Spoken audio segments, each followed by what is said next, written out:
कहानी की शुरुआत साल 1987 से होती है, जहां पर हम हेनरी नाम के एक 13 साल के लड़के को देखते हैं जो अपनी मां के साथ अमेरिका के एक रूरल इलाके में रहता है, क्योंकि हेनरी के पिता ने उसकी मां को डिवोर्स दे दिया है और दूसरी शादी कर चुके हैं। पर हेनरी वीकेंड में कभी कभी उनसे मिलने जाता था। हेनरी की मां काफी उदास और अकेली रहती है, जिस बात से हेनरी परेशान होता है। वह अपनी मां को हर खुशी देना चाहता है। वो बहुत समझदार होता है। उसे मालूम था कि उसकी मां उसके लिए बहुत कुछ करना चाहती है। घर हेनरी की मां जब भी कोई काम करती है तब उनका हाथ कांपने लगता है और घर का कई सारा सामान खराब हो जाता है, जिसे उसकी मां खुद ठीक नहीं कर सकती थी। लेकिन हेनरी अपनी मां के डिप्रेशन को दूर करने के लिए उनके साथ डांस करता था, उन्हें नए नए डिशेस बनाकर खिलाया करता था। एक दिन हेनरी की मां अपने बेटे के साथ शॉपिंग करने जाती है। वो किसी भी अजनबी से बात करने से डरती है, इसलिए वो अपने बेटे को अपने साथ लाई थी। हेनरी स्टोर में मैगजीन देखने लगता है। तभी उसके पास फ्रैंक नाम का आदमी आता है। वो घायल होता है। हेनरी फ्रैंक से कहता है कि क्या वो उसे लिफ्ट दे सकता है। इस पर हेनरी गान जाता है। वो उसे अपनी मां के पास ले जाता है। तब हेनरी की मां कहती है कि हम तुम्हें लिफ्ट नहीं दे सकते। तब फ्रैंक हेनरी के गले पर हाथ रखता है, यानी कि धमकी देता है। तब हेनरी की मां ना चाहते हुए भी फ्रैंक को गाड़ी में बैठा लेती है। वो पूछती है कि उसे कहाँ जाना है। फ्रैंक कहता है कि उसे वो अपने घर रुकने दे, वो बस कुछ देर आराम करके चला जाएगा। हेनरी की मां उसके पेट पर खून के निशान देखकर इसके बारे में पूछती है। तब फ्रैंक बताता है कि वो 15 साल से जेल में था और आज जेल के हॉस्पिटल में उसका अपेंडिक्स का ऑपरेशन था, पर वो हॉस्पिटल की खिड़की से कूद कर भाग गया। ये सब सुनकर हेनरी और उसकी मां डर जाते हैं, पर उनके पास कोई रास्ता भी नहीं होता, इसलिए वो फ्रैंक को अपने घर ले जाते हैं। हेनरी की मां पूछती, क्या तुम हमें चोट पहुंचाओगे। फ्रैंक कहता है उसने कभी भी किसी को चोट नहीं पहुंचाई है और अभी तो वो जेल से भागा है, फिर से वो ऐसी कोई गलती करके जेल नहीं जाना चाहता। वही घर में टीवी पर वो लोग न्यूज में देखते हैं कि पुलिस फ्रैंक को ढूंढ रही है, जो कि एक क्रिमिनल है। उसे बहुत ही खतरनाक बताया जा रहा है। फ्रैंक कहता है कि जैसा बताया जा रहा है वैसा नहीं है। वो कहता है कि पुलिस यहां ढूंढने के लिए आ सकती है और अगर वो घर में आए तब उन्हें नहीं लगना चाहिए कि तुम दोनों ने मुझे रहने के लिए जगह दी है। इसलिए वो हेनरी की मां को कुर्सी पर बैठाकर उनके हाथ और पांव को बांध देता है और उन्हें कोई चोट नहीं पहुंचाता। हेनरी को फ्रैंक खुला ही छोड़ देता है ताकि अगर कोई पड़ोसी घर पर आए तो वो उनसे बात कर सके, ताकि किसी को भी उसके बारे में शक ना हो। हेनरी और उसकी मां भी फ्रैंक की बात मानते हैं। फ्रैंक खाना बनाता है। वो बहुत बढ़िया खाना बनाता है।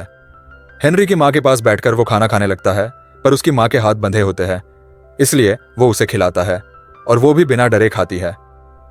हेनरी ये देखकर अपनी मां की बताई हुई बातों को याद करता है। उन्होंने बताया था कि जब लोग बड़े होते हैं वो किसी ना किसी को अपना बनाना चाहते हैं, पर हेनरी की मां काफी दिनों से अकेली थी और हेनरी चाहता था कि उनकी जिंदगी में भी कोई आदमी आए जो उनका ख्याल रखे। यह फ्रैंक हेनरी की मां से पूछता है कि यहां से स्टेशन कितनी दूर है। वो कहती है कि ज्यादा दूर नहीं है। फ्रैंक का प्लान होता है कि वो सुबह ट्रेन से भाग जाएगा। इसके बाद फ्रैंक हेनरी की मां को बेल्ट से बांध देता है और खुद नीचे सोता है। हेनरी छुपकर यह सब देखता है। अगली सुबह फ्रैंक हेनरी की मां को खोल देता है और कहता है कि वैसे भी अब यहां से वो जाने वाला है, पर फ्रैंक को न्यूज़पेपर से पता चलता है कि वीकेंड हॉलीडे की वजह से ट्रेन चल नहीं रही है, इसलिए वो आज यहां रुकने का फैसला करता है। फ्रैंक नहीं चाहता कि वो उन लोगों के ऊपर बोझ बन जाए, इसलिए वो घर का काम करने लगता है, जिसे साफ सफाई और घर का छोटा मोटा काम वो कर देता है। फ्रैंक हेनरी को बेसबॉल खेलना सिखाता है। फिर शाम को जब उनका नेवर घर के डोर पर आता है तो फ्रैंक हेनरी की मां को पकड़ लेता है और हेनरी से कहता है कि मेरे बारे में कुछ मत कहना। हेनरी दरवाजा खोलता है, तब पड़ोसी उसे कुछ पेपर्स देता है। वो उससे उसकी मां के बारे में पूछता है। हेनरी कहता है कि वो नहा रही है। तब वो कहता है तुम्हें ऐसे दरवाजा नहीं खोलना चाहिए, तुमने टीवी नहीं देखी, एक क्रिमिनल जेल से भाग गया है। वो उसे वॉर्न करके यहां से चला जाता है। इसके बाद हेनरी की मां फ्रैंक के ऊपर गुस्सा करती है और उसके बेटे से ऐसा काम करवाने से मना करती है, साथ ही उसे दूर रहने को कहती है। हेनरी और उसकी मां को लगता है कि भले ही फ्रैंक ने कोई गुनाह किया हो, पर उसका बिहेवियर बहुत अच्छा है, वो उन्हें चोट नहीं पहुंचा सकता है। पड़ोसी ने जो कई सारे सेब दिए होते हैं वो जल्द ही खराब होने लगते हैं, इसलिए हेनरी की मां उन्हें फेंकने ही वाली होती है। तो फ्रैंक कहता है कि उसके पास एक आइडिया है। वो सेब छीलकर केक बनाने की तैयारी करता है। फ्रैंक हेनरी और उसकी मां को इसकी रेसिपी सिखाता है और ये तीनों मिलकर केक बनाने में लग जाते हैं। जब हेनरी की मां के हाथ कांपने लगते हैं तब फ्रैंक उनके हाथ पकड़कर उन्हें शांत करता है और ये दोनों करीब आने लगते हैं। हेनरी की माँ भी बहुत दिनों से अकेली थी, इसलिए वो फ्रैंक को खुद से दूर नहीं करती। ये चीज हेनरी भी देख पाता है, पर उसे पता नहीं होता कि ये सही है या नहीं। रात में फ्रैंक घर के पास से पुलिस को गुजरता हुआ देखता है। उसे लगता है कि पुलिस घर में तलाशी लेने आ सकती है, इसलिए उसे यहां से जाना चाहिए। पर हेनरी की मां नहीं चाहती कि वो अभी यहां से जाए। वो उसे 1-2 दिन और रुकने को कहती है। वो कहती, तब तक फ्रैंक का घाव भी ठीक हो जाएगा। हेनरी भी इस बात से सहमत होता है, इसलिए फ्रैंक गान जाता है। कुछ देर बाद फ्रैंक और हेनरी की मां एक साथ बेड पर होते हैं और वो दोनों क्लोज हो जाते हैं। अगली सुबह फ्रैंक उठकर घर का काम करने लगता है। यो हेनरी को कार का टायर चेंज करना सिखाता है ताकि उसे दूसरों पर डिपेंड ना रहना पड़े। फिर जब शाम को हेनरी ग्रोसरी स्टोर में सामान लेने जाता है, तब उसकी मुलाकात एक क्लासमेट से होती है जिसे वो पसंद करता है। ये लड़की बहुत समझदार होती है और वो हेनरी को अपनी बातों से इम्प्रेस कर देती है। फिर वो सामान लेकर काउंटर पर जाता है। उसके सामान में रेजर भी था, इसलिए दुकानदार पूछता है कि ये क्या तुम्हारे लिए? हेनरी थोड़ा सोचकर बोलता है, हाँ। इसके बाद वो घर आते वक्त देखता है कि रास्ते में पुलिस फ्रैंक के पोस्टर लगा रही है और हेनरी को सावधान रहने को कहती है। हेनरी जब घर आता है तो वो देखता है कि उनकी पड़ोसन घर में हेनरी की मां को ढूंढ रही है। तभी फ्रैंक हेनरी को पकड़ लेता है और उसकी मां पड़ोसी से बात करने जाती है। वो कहती है कि उसे काम से बाहर जाना है, इसलिए क्या वो आज उसके बेटे को अपने साथ रख सकती है। पड़ोसी का बेटा व्हीलचेयर पर होता है, जो ठीक से कुछ बोल नहीं पाता है। पड़ोसी के जाने के बाद उसके लड़के के पास फ्रैंक आता है, क्योंकि उसको पता था कि वह कुछ बोल नहीं पाएगा। वो उसके साथ खेलता है। ये लोग गार्डन में बेसबॉल खेलते हैं। फ्रैंक हेनरी की मां को भी बेसबॉल खेलना सिखाता है। ये लोग आज बहुत मस्ती करते हैं। फिर रात में खाना खाकर ये लोग टीवी देख रहे होते हैं। तभी पड़ोसी अपने लड़के को लेने आती है। फ्रैंक उसके घर में आने से पहले ही छुप जाता है। टीवी में फ्रैंक के बारे में न्यूज दिखाई जा रही थी, जिसे पुलिस ढूंढ रही है। वो लड़का यह देखकर फ्रैंक का नाम लेने की कोशिश करता है, पर वो उसका नाम ले नहीं पाता। यह देखकर हेनरी की मां डर जाती है, पर पड़ोसी अपने लड़के को यहां से लेकर चली जाती है। कुछ देर के बाद हेनरी की मां और फ्रैंक साथ में होते हैं। ये दोनों अब एक दूसरे को पसंद करने लगे थे और ये फैसला करते हैं कि यह यहां से कनाडा जाकर अपनी नई जिंदगी की शुरुआत करेंगे। पर हेनरी की मां को डर था कि हेनरी के पिता अपने बेटे को उसके साथ आने देंगे या नहीं, इसलिए वह सोचती है कि वो उन्हें बिना बताए ही हेनरी को लेकर यहां से चली जाएंगे। यहां पर हेनरी की मां फ्रैंक को अपने पास्ट के बारे में बताती है। वो कहती है कि जब उनकी शादी हेनरी के पिता के साथ हुई तब वह बहुत खुश थी, पर बाद में बहुत मिसकैरेज हुई, जिसके चलते डिप्रेशन में चली गई। ये चीज हेनरी के पिता को पसंद नहीं आई और उन्होंने उन्हें डिवोर्स दे दिया। पर बाद में हेनरी की मां ने हेनरी को जन्म दिया, जिसके चलते उन्हें जीने का दूसरा मौका मिला। यहां फ्रैंक भी अपनी कहानी बताता है कि वो एक लड़की से मिला और दोनों ने एक दूसरे से शादी भी की। उनकी एक बेटी हुई, लेकिन फ्रैंक को पता चला कि यह बेटी उसकी नहीं है। उसकी पत्नी किसी और के साथ रिलेशनशिप में थी और उसे धोखा दे रही थी।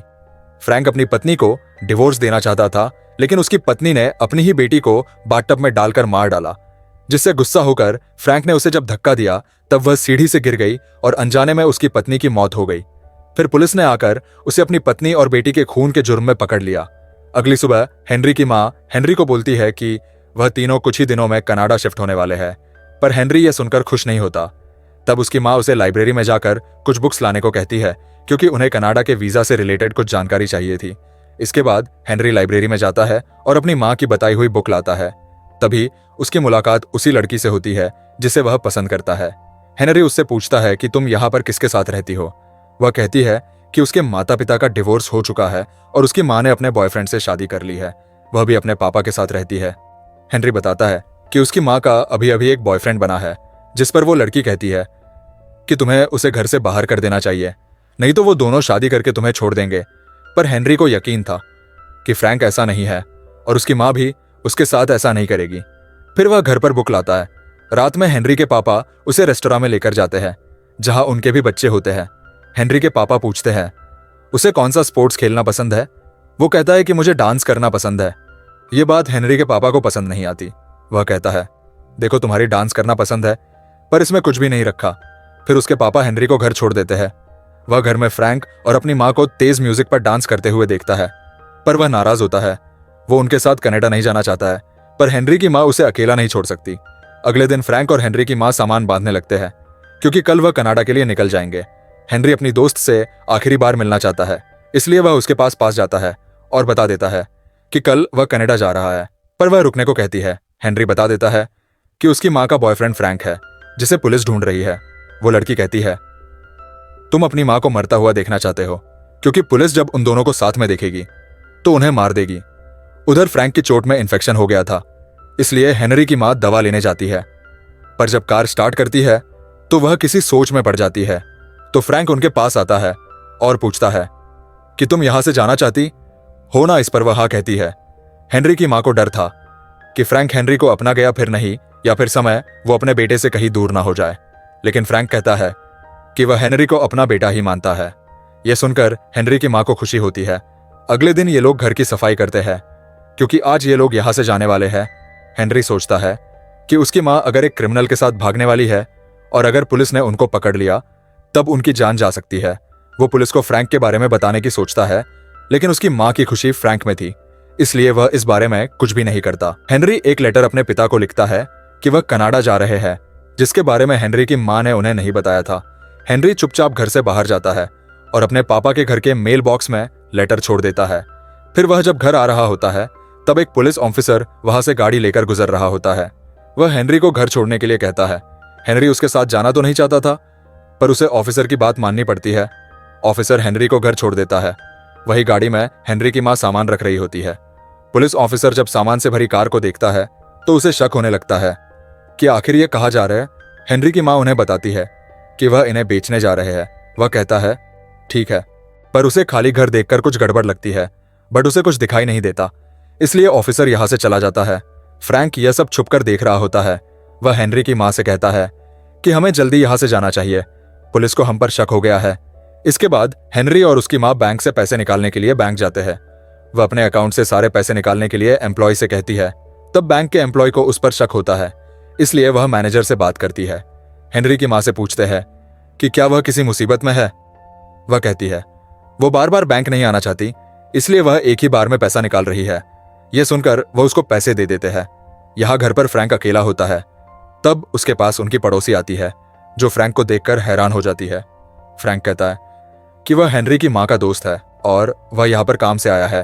तब पड़ोसी यहाँ से चली जाती है। कुछ देर के बाद हेनरी और उसकी माँ घर आते हैं तो फ्रैंक बताता है कि हेनरी के पिता का कॉल आया था, क्योंकि उन्हें हेनरी का लेटर मिल चुका है। फ्रैंक और हेनरी और उसकी माँ यहाँ से भाग पाते उससे पहले ही उन्हें पुलिस के सायरन की आवाज सुनाई देती है। वह तीनों डर जाते हैं। फ्रैंक को पता था कि वह भाग नहीं सकता। वह हेनरी की माँ से कहता है कि वह उसके साथ ही रहना चाहता है, इसलिए उसे पुलिस के हवाले खुद को करना होगा। वो हेनरी और उसकी माँ को कुर्सी पर बैठाकर रस्सी से बांध देता है, ताकि पुलिस को शक ना हो कि वह यहीं पर रह रहा था। फ्रैंक फिर से खुद को पुलिस के सामने सरेंडर कर देता है। पुलिस हेनरी और उसकी माँ को रस्सी से खोल देती है। उन्हें लगता है कि फ्रैंक ने इन्हें किडनैप कर लिया था और जबरदस्ती उनके साथ रह रहा था। फ्रैंक को फिर से जेल जाना पड़ता है। इसके बाद हेनरी की माँ लॉयर से मिलकर कहती है कि वो फ्रैंक के मामले में दलील देना चाहती है कि फ्रैंक उनकी मर्जी से उनके साथ रहता था, लेकिन लॉयर उन्हें चेतावनी देता है कि अगर वो ऐसा करती है तो हेनरी को उनसे दूर करके उसके पिता के पास भेज दिया जाएगा और हेनरी की माँ को भी सजा हो सकती है, क्योंकि उन्होंने एक मुजरिम को घर में पनाह दी थी। कुछ दिन के बाद हेनरी की माँ अपने बेटे को उसके पिता के पास भेज देती है ताकि वह पढ़ लिख कर आगे बढ़ सके। हेनरी की माँ फ्रैंक को बहुत मिस करती है। वो उसे जेल में मिलने की कोशिश भी करती है, पर उन्हें मिलने नहीं दिया जाता। ऐसे ही कुछ साल बीत जाते हैं और हेनरी बड़ा हो जाता है। वो फ्रैंक का सिखाया हुआ केक बनाकर मशहूर हो गया और उसने अब एक रेस्टोरेंट भी खोला है। एक दिन फ्रैंक हेनरी को लेटर लिखता है कि वो उन दोनों को बहुत मिस करता है और जेल से जल्द ही छूटकर उनसे मिलने आएगा। हेनरी अब अपनी माँ के पास रहने आ जाता है। फिर हेनरी फ्रैंक को लेटर लिखकर बताता है कि उसकी माँ अभी भी उससे प्यार करती है और उसी घर में रहती है।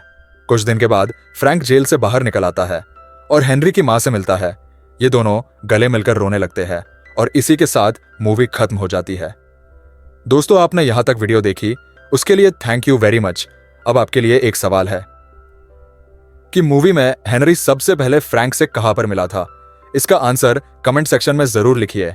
वीडियो को लाइक करें, शेयर करें और चैनल को सब्सक्राइब करके बेल आइकॉन प्रेस करें, जिससे आने वाली वीडियोस आपसे मिस ना हो। मिलते हैं आपसे अगली वीडियो में। Till then bye bye, take care.